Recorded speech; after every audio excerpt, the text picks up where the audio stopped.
I heard the laughter before I heard my name. A sharp, breathless burst. Her laugh, unmistakable, followed by a lower, masculine chuckle that didn't belong in my home, in my life, in the world I thought I understood. I froze halfway down the hallway, still holding the grocery bag against my chest, the plastic tightening painfully around my fingers.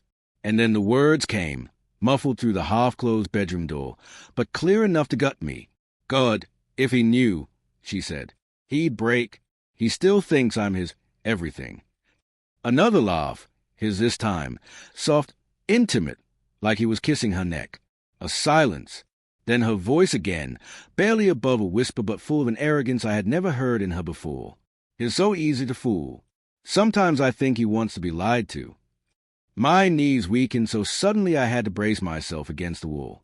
The bag slipped from my hand and hit the hardwood floor with a thud, an apple rolling out and bumping against my shoe. Inside the room the laughter stopped. A pause. My heart slammed against my ribs, loud enough I thought they'd hear it. The doorknob turned. I ran. Not far. Just down the hallway, slipping into the small office across from the bedroom, pulling the door almost closed, leaving just a thin sliver because I couldn't bring myself to shut myself out completely. I stood there in the dark, chest heaving, every nerve electrified.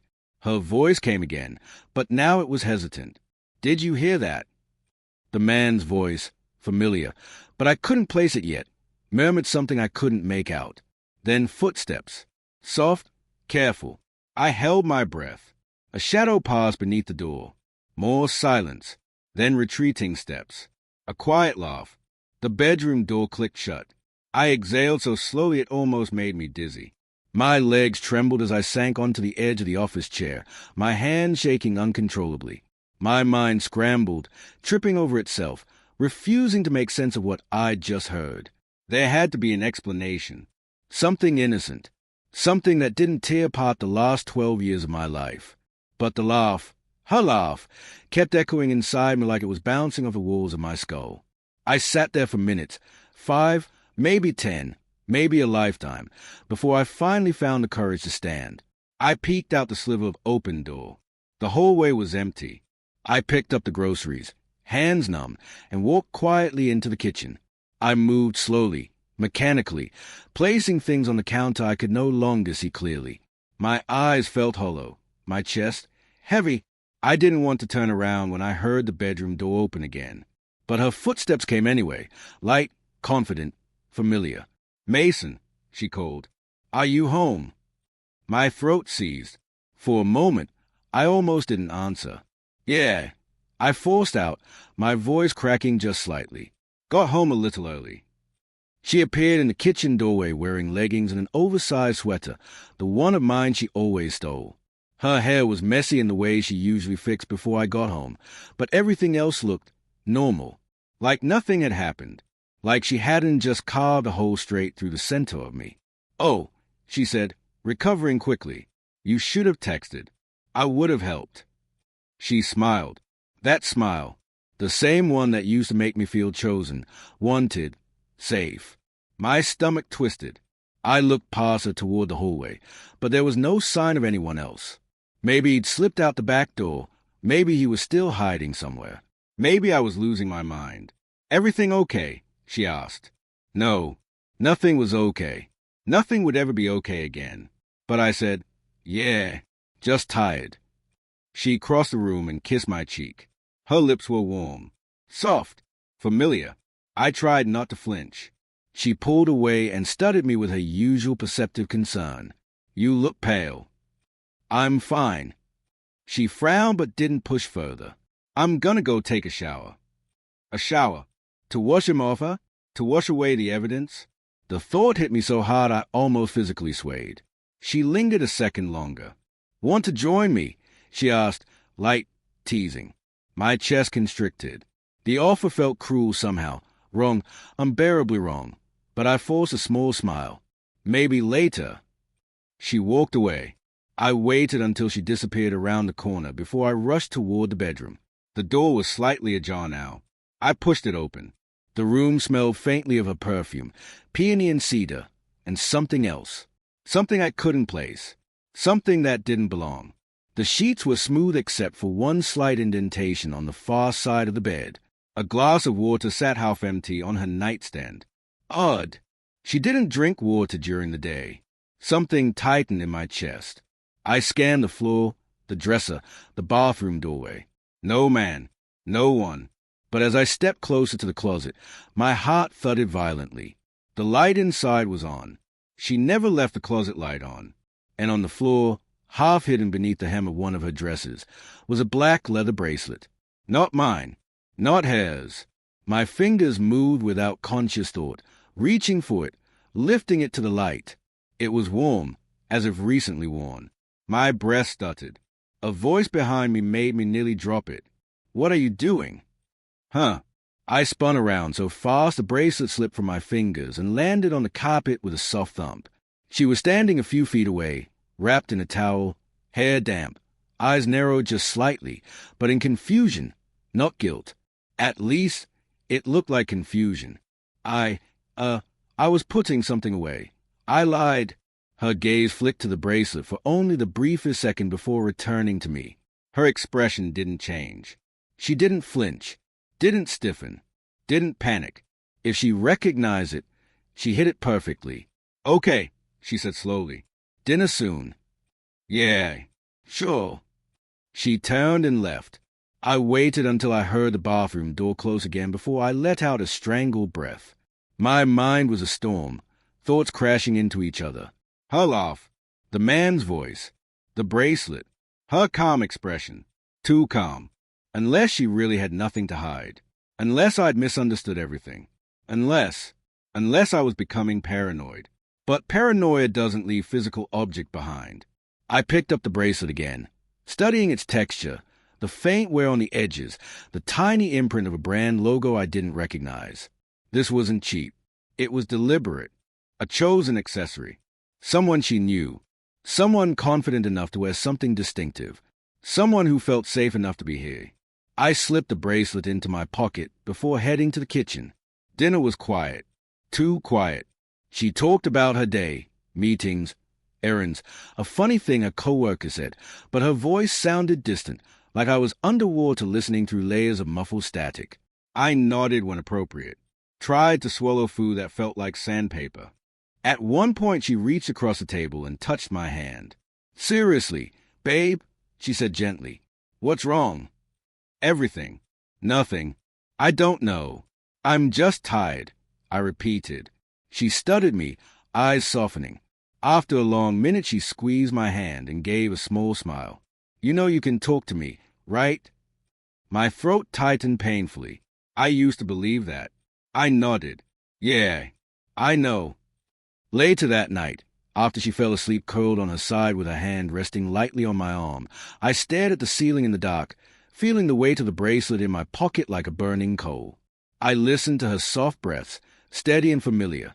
I listened to the distant hum of the refrigerator, the occasional creak of settling walls. Our home had never felt so large, so quiet, so foreign. I replayed the words I'd heard earlier, her laugh, her confession, the man's voice murmuring in the background, and every possible explanation twisted into a knot inside my head. Maybe it wasn't what I thought. Maybe it was a misunderstanding. Maybe they were rehearsing something for work or talking about someone else. Maybe I'd misheard. But the warmth of the bracelet had been real. The whisper of intimacy in her voice had been real. The ache in my chest now was painfully, undeniably real. A question lodged itself in my mind like a splinter. Who was he? I turned carefully, studying her face in the faint moonlight filtering through the curtains. She looked peaceful, innocent, like she'd never hurt anything in her life. But innocence and truth weren't the same.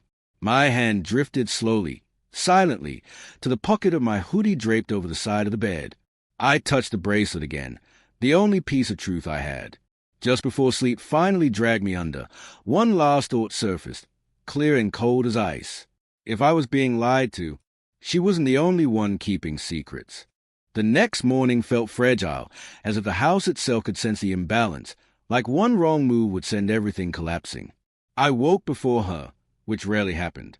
She always stirred first, always reached for me, always whispered good morning before I'd fully escaped sleep.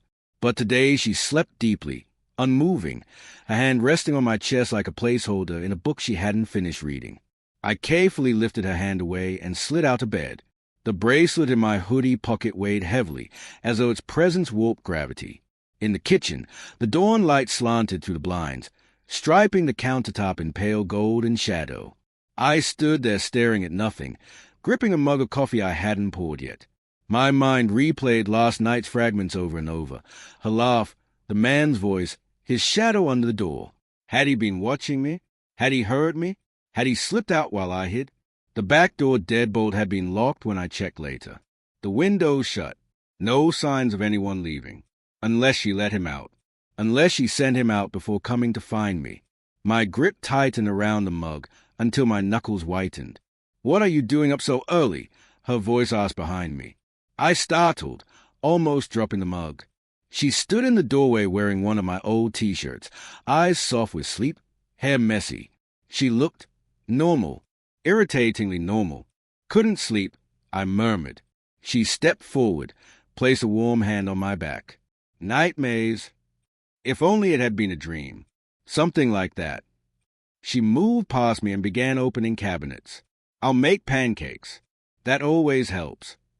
Her casual brightness grated like sandpaper over raw skin. "Actually," I said, swallowing, "I have work to catch up on. Might eat later." She paused, just a fraction of a second. But I caught it. A tiny flicker of concern, maybe confusion, maybe something else. "You sure?" "Yeah." She nodded and turned back to the counter, humming softly as she gathered ingredients. The melody cracked through my chest. It was the same tune she'd hummed while cooking when we first moved in together. A habit she kept for years. A habit she shared with him behind my back. I slipped out of the kitchen before the emotion broke through my composed exterior. Inside the office, I sat at my desk, letting the silence settle like thick fog. The bracelet lay before me, coiled like a waiting snake. I traced a finger over the brand emblem. Whoever he was, he had good taste. A knock came. Soft. Hesitant. "Mason," she said. "Can I come in?" I pocketed the bracelet. "Yeah." She stepped inside, closing the door gently. Her expression held a seriousness that didn't match the casual humming from moments earlier. "Talk to me," she said. "You're scaring me." "I'm fine." "You're lying." I looked away. She crossed her arms, leaning against a bookshelf. "You hardly slept. You barely talked last night. And now you won't even eat breakfast with me." I swallowed hard. My voice came out low. "Do you ever feel like something's off?" She blinked. "Off? In our marriage?" "A beat." Her posture softened slightly, her arms falling to her sides. "That's what this is about." A strange mixture of fear and exasperation crossed her features. She walked closer and sat on the edge of my desk. "Mason," she said gently, "we had stressful months. Work's been insane for both of us. You've barely been home. I've barely been sleeping. But I love you, and you know that." "Do I?" Her eyes searched mine with earnest concern. But concern could be faked. It could be practiced, perfected. She could have rehearsed it with him. "Is it something I did?" she asked quietly. I almost laughed. If she only knew. I exhaled. "Something feels wrong." She reached for my hand.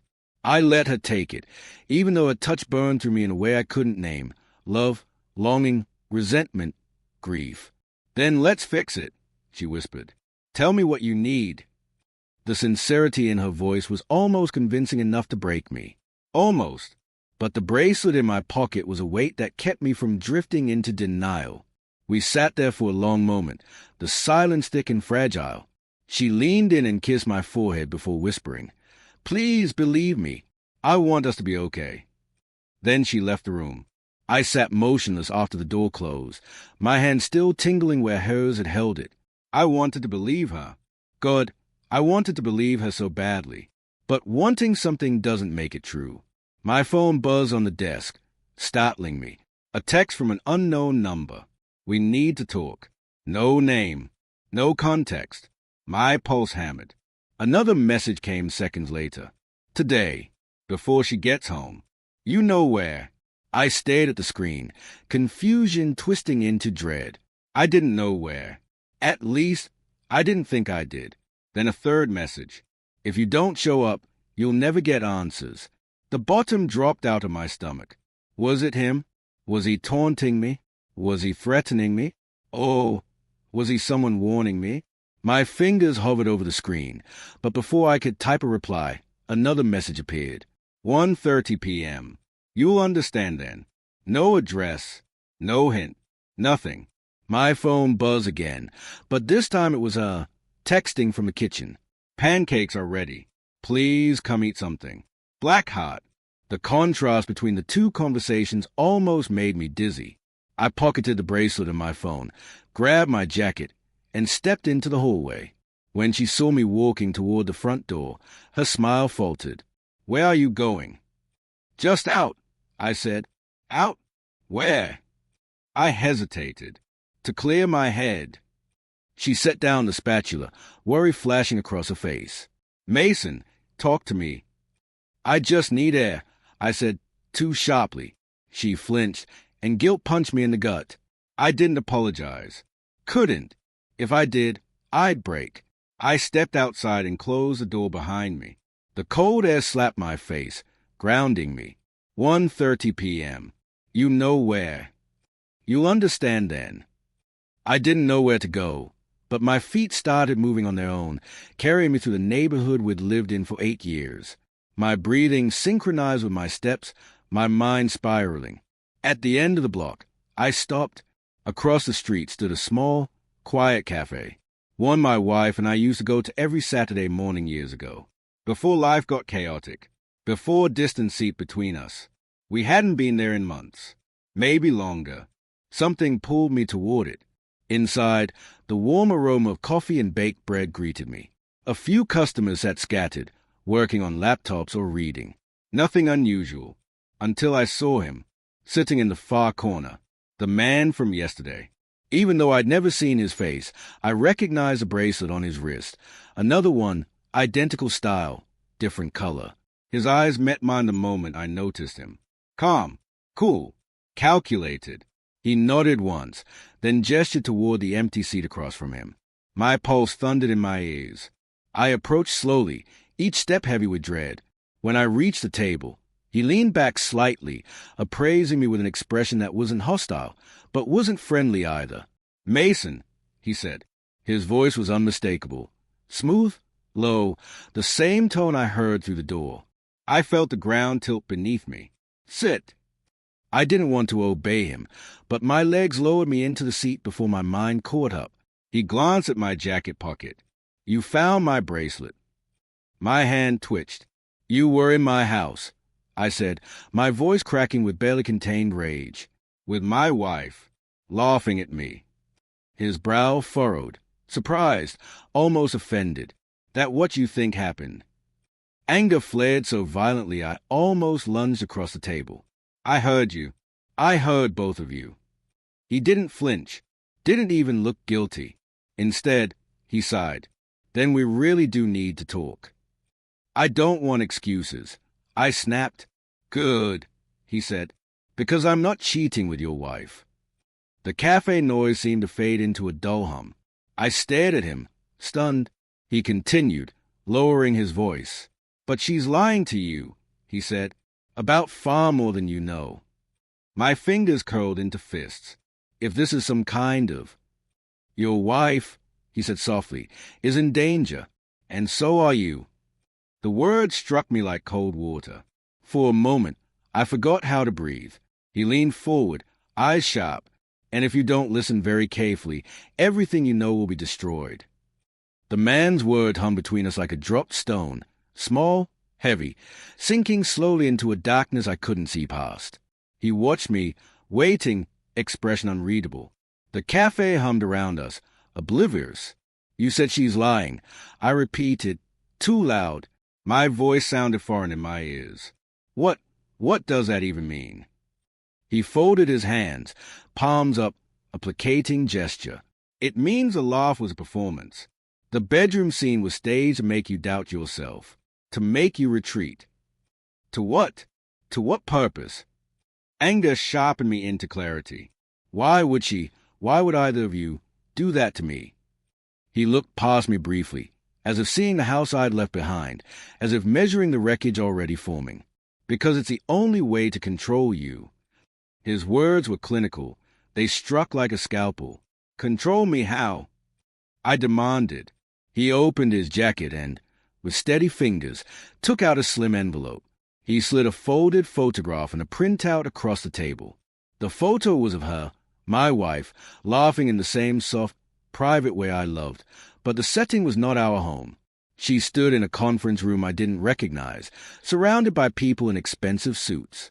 In the corner of the photo, a logo I'd never seen before sat on a frosted glass wall, a name composed of cold, corporate letters. My stomach dropped. The printout was a bank transfer, an amount too large to be incidental, wired to an account in another country. The memo line was vague. My hands trembled as I lifted the paper. How did you get this? I asked, trying to keep my voice steady. He didn't answer directly. Instead, he slid another sheet over. A transcript, audio converted to text, labeled with a date from 3 weeks ago. It captured a short exchange. Her voice was unmistakable. He needs to stay thinking I'm clean. If he suspects, he'll back away. Another voice, male, lower, answered. We can't have him destabilize the plan. Keep him happy. Keep him stupid. The chair tilted beneath me. For a moment my knees gave way. I gripped the edge of the table until my knuckles went white. What plan? I whispered. The man's eyes softened, and I realized then that this wasn't just some voyeuristic cruelty. There were gears turning that I could not see, invisible levers manipulating the life I had assumed I understood.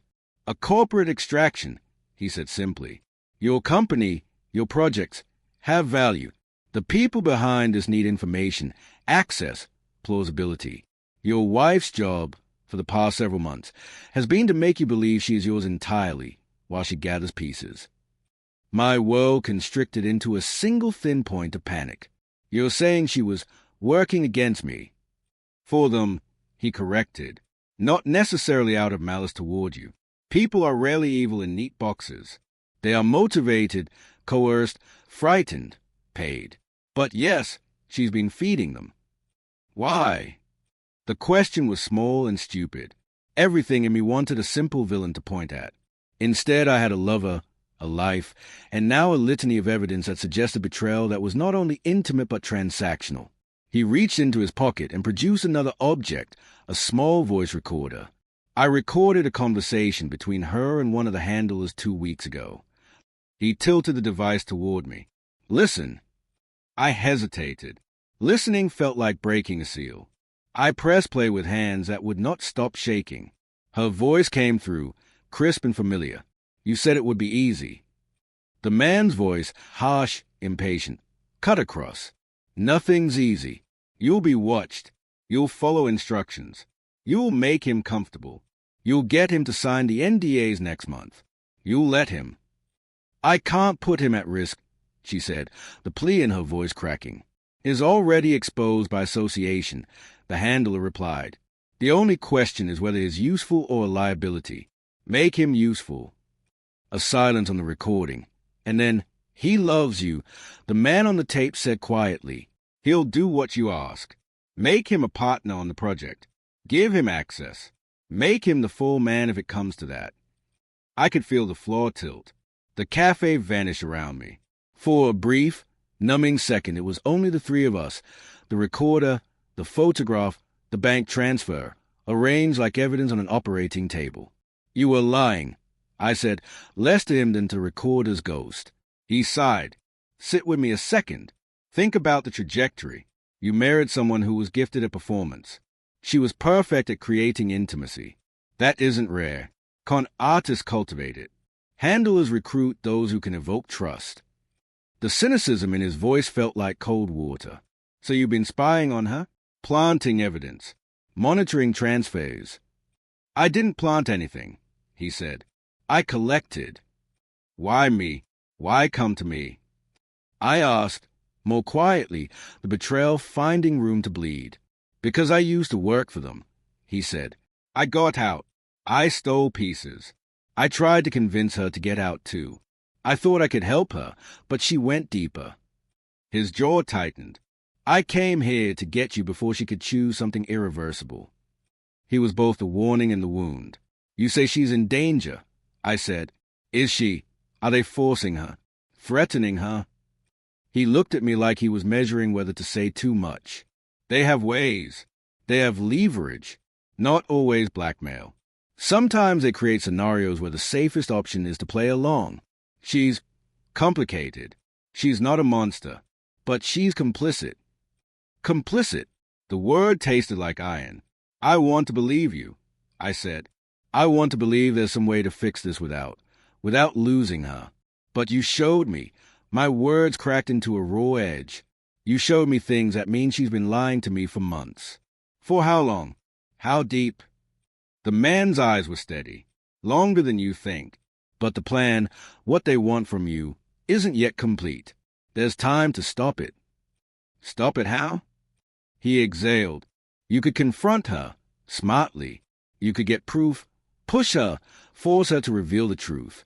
Or you could do nothing, go on living in a carefully managed fantasy until one day you wake up and everything is gone. Or you could work with me. And why would I trust you? Because I'm the only one who's been told the mechanics. Because I have an interest in her getting out alive. Because I messed up with her before and I want to fix it. Because if you don't act, they'll use you. The moral calculus in his words was ugly and precise. Trust him or lose everything.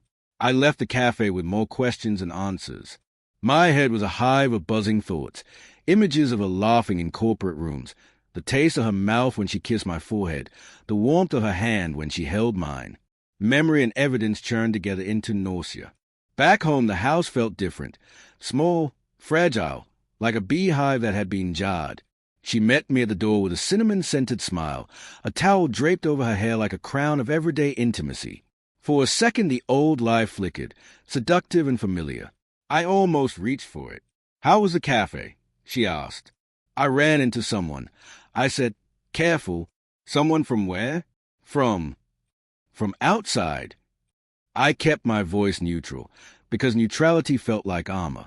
She studied me, and in her gaze I saw that precise defect I'd been too blind to notice, the ability to perform concern so completely it looked authentic. Are you okay? No, the single word fell between us like a dropped knife. She closed the door behind her and leaned against it, folding into herself in a way that was suddenly human, vulnerable. Mason, she said quietly. I? She stopped, her mouth pressed into a thin line. For a heartbeat I thought she would fall apart. Instead she straightened, breathing out slowly, as if pulling herself together. I'm tired of secrets, she said finally. If there's something you need to know, ask. Don't let this, she gestured vaguely, this distance turn us into ghosts. Her voice was edged with pleading. I wanted to throw myself at her, to take her in my arms and understand and absolve. But the envelope in my glove compartment, the photo in my pocket, the printouts with their clean, cruel facts that kept me from collapsing into her forgiveness. Who were you talking to a few weeks ago? I asked instead. About access. About making me a partner. She blinked, and for the first time a micro-expression, an all-too-brief flicker of guilt, crossed her face. It was gone before I could put a name to it, but its presence was a confession in and of itself. I don't know what you mean, she said. Her voice trembled at the edges now. Tell me the truth, I said. Not what's easiest. Not what keeps us comfortable. Just the truth. She turned away, fingers running along the banister until her knuckles were white. The house held its breath with us. I'm scared, she said finally. Please don't make this harder. Scared of what? Of losing you, she whispered. Of everything. The please struck me like a blow. I felt the fault line under our life widen, and I understood, with a painful clarity, that the choice before me wasn't a simple binary of betrayal and forgiveness. The choice was jagged, full of collateral damage. Love, safety, truth, survival. Who is A? I asked. Who are you working for? Her shoulders shook with something. Grief? Shame? The sounds of a life splitting. I'll tell you everything, she said. But not now. Not here. Not like this. Give me time. Time was a currency I didn't have. The photo, the transcript, the transfer, there were already currencies spent and withdrawn. Where would you go? I asked, softer. She didn't answer. She only looked at me with eyes that were suddenly painfully real. No performance, no smooth edges. I don't know, she said. I thought I did. The man had said she was in danger. The evidence said she was complicit. Her voice said she was scared. My heart, which had been splitting into precise, measurable grief, now splintered into a million tiny, jagged pieces. There were still pieces missing. There was still time, ticking, cruel, indifferent. I made a decision that felt both inevitable and insane. I would give her time, 24 hours, to explain herself. I would watch, gather, and, if necessary, fight. I installed a small tracker in her car I bought in a fit of paranoia. I copied the password list she'd left accidentally on a post-it note. I tried to steel myself for whatever came next. That night she slept with her back to me, hands curled like small fists under the duvet. I lay awake, sliding the bracelet across my fingertips, feeling its worn edges. The truth had teeth. It had taste. If she had lied to protect, to manipulate, to survive, then the lie had become a blade that carved us both. At 1:30 the next day, the phone buzzed with a message from an unknown number. Bring her, or watch everything burn. My stomach fell through me. The deadline closed like a trap. The choice wasn't mine alone anymore. I put on my jacket. She woke when I kissed her cheek and said, I'm going out for a bit, as if nothing were fractured at all. She watched me tighten my coat with an expression I couldn't read. Be careful, she said. I wanted to believe her voice. I wanted to believe anything that would stitch us back together. Instead, I drove toward a future I could no longer trust. I didn't plan on taking her with me. Not at first. The text said bring her. But the idea of forcing her into the car felt wrong, felt like crossing a line I wasn't ready to cross. Instead, I drove aimlessly for a while, letting the winter sunlight slide across the dashboard in thin, cold beams. My heart beat in a rhythm that felt borrowed from someone braver or stupider than me. Every few minutes I checked the track app on my phone. Her car hadn't moved. At 2:07 p.m., another text buzzed. If she isn't with you, we'll know. Don't test us. The plural hit me like a blow. I turned the car around.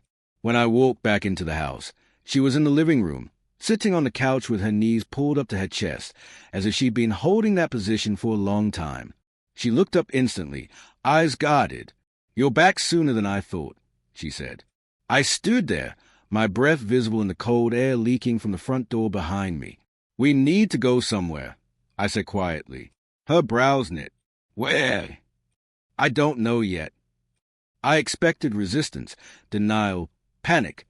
Instead, she uncrossed her legs slowly and stood, her movements deliberate and soft, as if trying not to startle a nervous animal. Okay, she whispered. Just like that. No questions. No excuses. Just okay. It scared me more than anything else. She followed me outside, tightening her coat around her. When we got into the car, she stared straight ahead, hands clasped in her lap, knuckles pale. After a long, heavy silence, she finally spoke. Is this about the people I work with? She asked, barely audible. Worked with? Past tense. I wasn't sure if that was a hopeful sign or another lie. You tell me, I said. Her eyes closed for a second, as if bracing against an old wound. If they contacted you, she murmured, then things are worse than I thought. My grip on the steering wheel tightened. They texted me. They want you.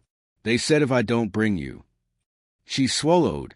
They'll hurt you, or use you, or both. We're going, I said, throat thick, but you're explaining along the way. She nodded, trembling. We drove in silence until we reached the outskirts of town, the abandoned industrial district where old warehouses stood like rusting monuments to forgotten ambitions. My phone buzzed again with a pin location. She inhaled sharply when she saw it. No, she whispered. Not that place. What is it? She hesitated. Then, a safe house. Oh, it used to be one. Before I stopped going there. Stop going there. Present tense again. My chest constricted. I pulled into the cracked asphalt lot outside a concrete building with boarded-up windows and a metal door that looked too new for its surroundings. When I turned off the engine, she grabbed my arm. "Mason," she said, voice shaking, "before we go in, there's something you need to know. Something I never wanted you to find out." The confession came out in fragments, soft, broken shards of truth. She hadn't been recruited to seduce me. She hadn't started the marriage as a con. She hadn't been lying to me for years. It began 2 years ago, she said, after her company downsized, after she took freelance consulting jobs, after someone approached her with an offer that seemed harmless at first, risk analysis, financial forecasting, corporate intelligence gathering that wasn't technically illegal. But corporate lines blur. Good intentions get reproposed. You were never the target, she said. You were collateral. They knew you worked with sensitive tech. They wanted access to what you knew. Her voice wavered, breaking. At first I told them nothing. I thought I could protect you. But then they started threatening people. Your co-workers. Me. You. They said if I didn't cooperate, things could happen. Accidents. Investigations. Failures that looked like your fault. Her hands covered her face. I tried to get out, she said. I tried. I even met with someone who said he could help. Someone who said he used to work with them. But they found out. They punished me for reaching out. After that, there was nowhere to run. The man from the cafe. A former insider. A failed rescue. Pieces slid into alignment with excruciating slowness. So you stayed, I said. You stayed and lied to me. I stayed, she whispered, because I thought I could finish it before it touched you. And the laughter. My voice cracked. Yesterday, the performance. Her expression twisted in pain. They told me to do that, to test the surveillance in the house, to see if you'd react. They needed to know how closely you were paying attention. I didn't want to. I hated it. Every second of it. I shook my head. The truth was jagged, too sharp to hold all at once. But sincerity radiated off her like heat. Painfully familiar. Painfully human. Then why didn't you tell me? I asked. Because they said if you knew anything, they'd erase you, she whispered. Fully. Legally. Physically. All of it. Fear slid coldly down my spine. And now? I asked. Now, they think I'm unreliable, she said. And they think you know too much. A sound cracked through the stillness, metal scraping. The warehouse door had opened. The man from the cafe stepped out, his silhouette framed in the doorway. Not threatening, not rushed, but purposeful. Time's up, he called. She stiffened beside me. He's not with them, she whispered fiercely. Not anymore. He tried to save me. He tried. But the look on her face said there was more she hadn't revealed. I opened the car door and stepped out. The man motioned us forward. Inside, both of you. I hesitated. Tell me what you want. He held up a hand. Inside first. Against every instinct screaming in my chest, I nodded toward her. Come on. She stepped out, clutching my hand, not for show, not out of performance, but from terror and trust knotted together so tightly they were indistinguishable. Inside, the warehouse was dim, lit by a few hanging bulbs. The air smelled of dust and metal. A table stood in the center with a laptop, a stack of documents, and a small black device I didn't recognize. This is the situation, the man said, gesturing to the setup. Your wife tried to pull out months ago. They retaliated by pushing harder. But they made a mistake. They used old protocols I helped design. I know how to break them. I know how to erase the leverage they have. He turned to her. But I need your access codes. She froze. If I give them, they'll know. They'll know anyway, he said. They've already marked you as compromised. You have one chance left, to burn them before they burn you. She looked at me, eyes wide and shimmering. If I give him the codes, it puts everything on a countdown. They'll come for us. All of us. We'll deal with that, I said, though the confidence was a lie stitched together with adrenaline. The man nodded. If you want to live a life without looking over your shoulder, this is the only way. Clean break. Real freedom. But it must happen now. A long, aching silence stretched between us. Then she stepped forward, trembling but resolute. "Okay," she whispered. "I'm done hiding." She reached for the laptop. Then everything shattered. A gunshot cracked through the warehouse like the world splitting open. She jerked violently, and for a moment I didn't understand what had happened, not until I saw the bloom of red spreading across her side, her body collapsing toward the concrete. No, N.O. I lunged, catching her before she hit the ground. Another shot echoed. The man dug behind the table. "Snipers! They tracked her!" he shouted. Chaos erupted. Shouts, footsteps outside, shadows moving past the broken windows. I cradled her, hands slick with her blood. "Stay with me, stay with me." Her eyes fluttered, pain rippling across her features. She cupped my cheek weakly. "I'm so sorry," she breathed. "Don't," I choked. "Don't do this. Not now. Not like this." She swallowed, blood staining her lips. "Everything I did, I thought I could fix it before you knew." "Save your breath," I pleaded. "Please, just hold on." Her gaze softened, not with guilt, not with fear, but with a pure, devastating love I had spent days doubting. "You were the only real thing," she whispered. Then her hand fell away. The man grabbed my arm. "We have to move. Now." I couldn't move. Not yet. Not while the truth, horrible, messy, human truth, was still warm in my arms. Shadows advanced. More glass shattered. "Mason," the man yelled, "if you don't get up, you'll die too, and everything she died for will be wasted." Her blood seeped between my fingers. Her breath was gone. Her secrets, half told, half buried, hung in the air like ghosts. I forced myself to stand, to let her go, because survival wasn't forgiveness. Survival was the only thing left I could choose. As bullets tore through the air around us, I followed the man through a back exit, the world erupting behind us in noise and fire and grief. I didn't look back, not because I wanted to leave her behind, but because moving forward was the only revenge left, the only truth left, and the only thing she had given her life to buy.